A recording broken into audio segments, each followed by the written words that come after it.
nothing alike. We's different. You ain't the hustling type. We's different. Ladies and gentlemen, boys and girls of the YouTube world, CJ Brose is back in the building. Welcome back to the channel. 13 matches down. One more to go.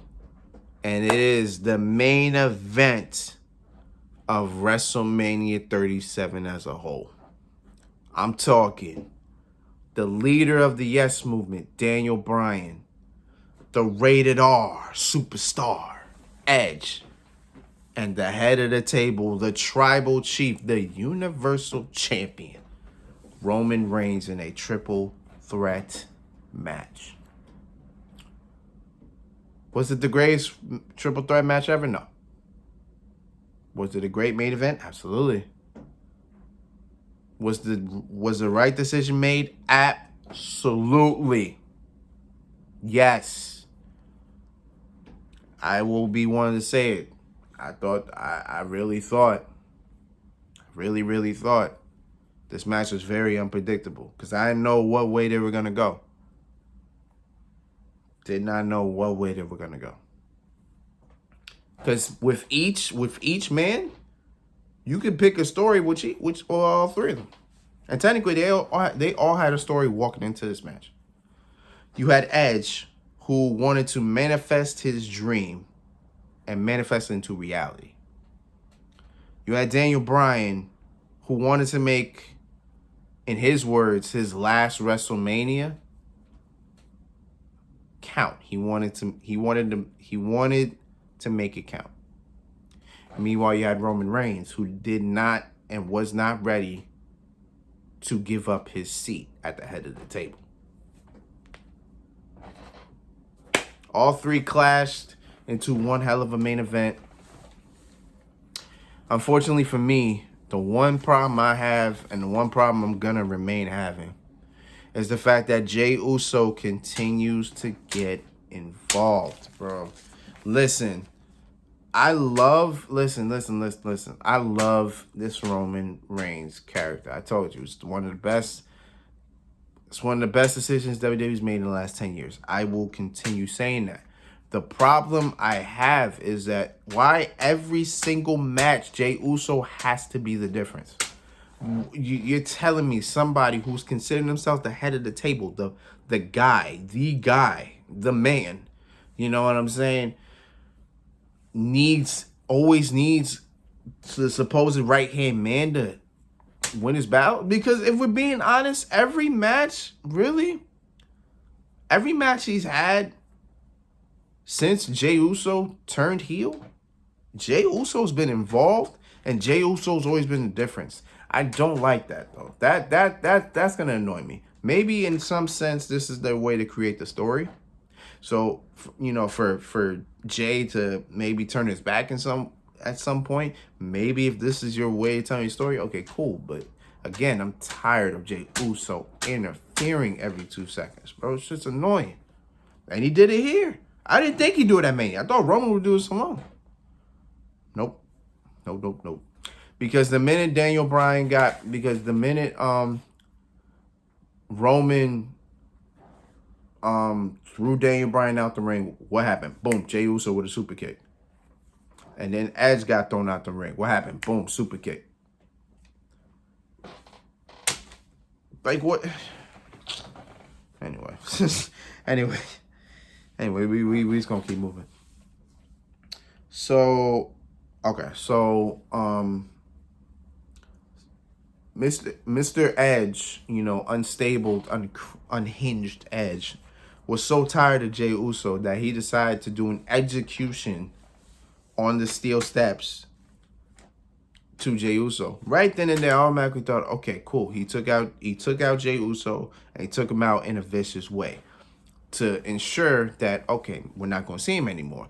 Apparently, Edge did not take him out the way that he should have, because if he did, we would never saw him again. But I digress. I can't say much about it. But you know how triple threat is. You know, each man got to have their moment, and it was that. Each man had their moment. Each man did what they had to do. Each man made sure that they had their moment in the match. One moment in the match was Roman Reigns took the steel steps, put them right next to the announce table, and then took Daniel Bryan and powerbombed them through the table. And then as Roman was just looking at Daniel Bryan, he turns around and Edge spears him off the steps. There's this other moment where Roman Reigns was about to go. I think either Roman Reigns was down or Edge countered Roman, and he had him in the crossface. And Roman, like he about to tap, Daniel Bryan stops it. Instead, Daniel Bryan goes on the other side, and now he got the yes locked in. So now both of them are literally trying to make Roman tap out at the same time. I thought that was a cool spot.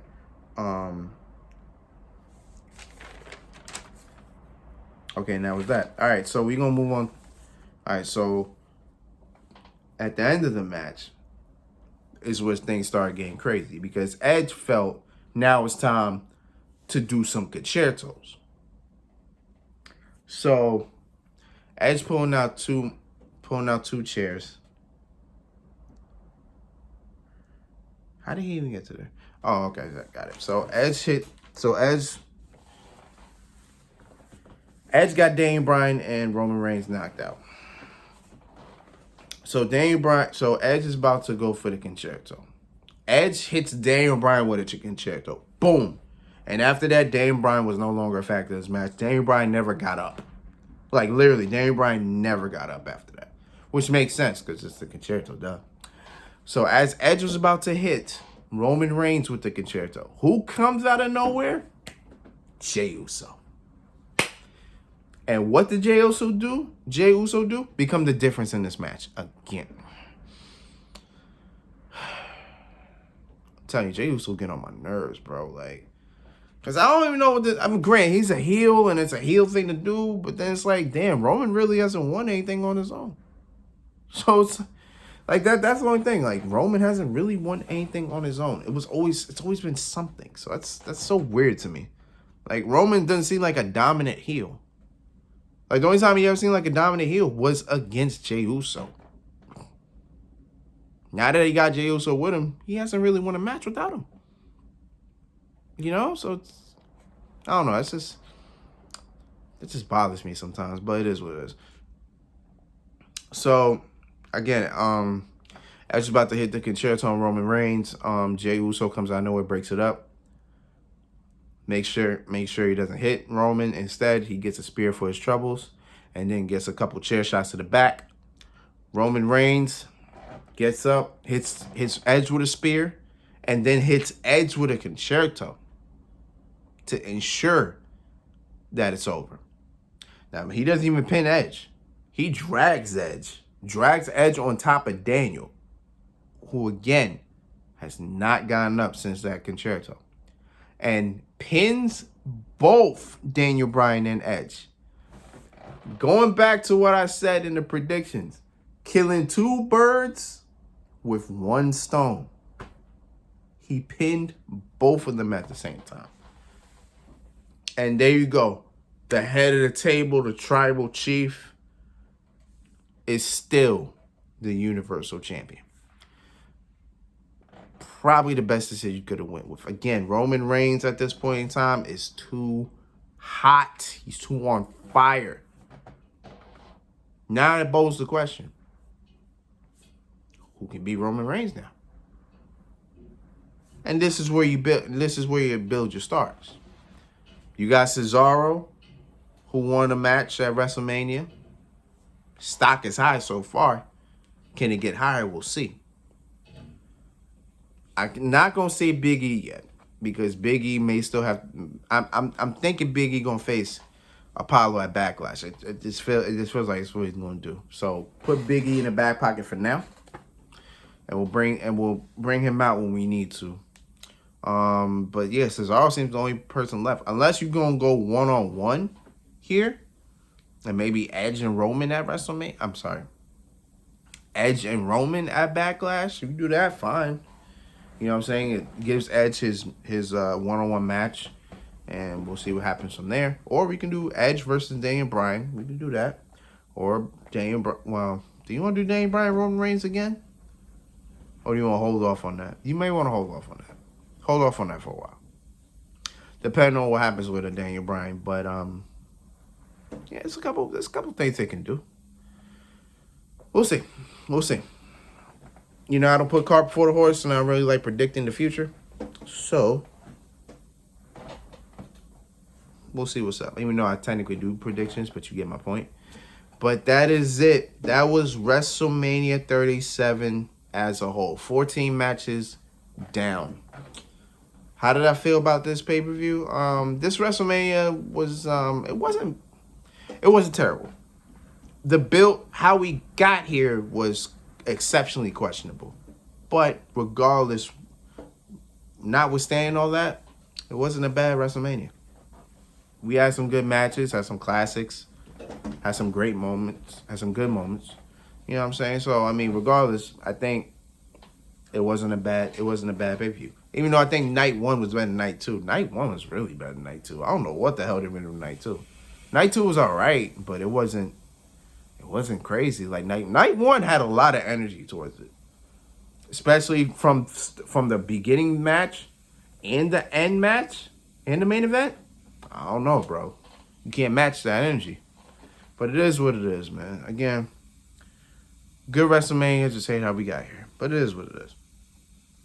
But until then, it's been Rose, man. Thank you for watching. Thank you for all the love, support. As always, I uploaded each of the 7 days. Where's my appreciation? I'm just trying to figure out where's that. Now I can actually sleep. Thank God. Thank God. So until next time, peace, love, 100. You heard?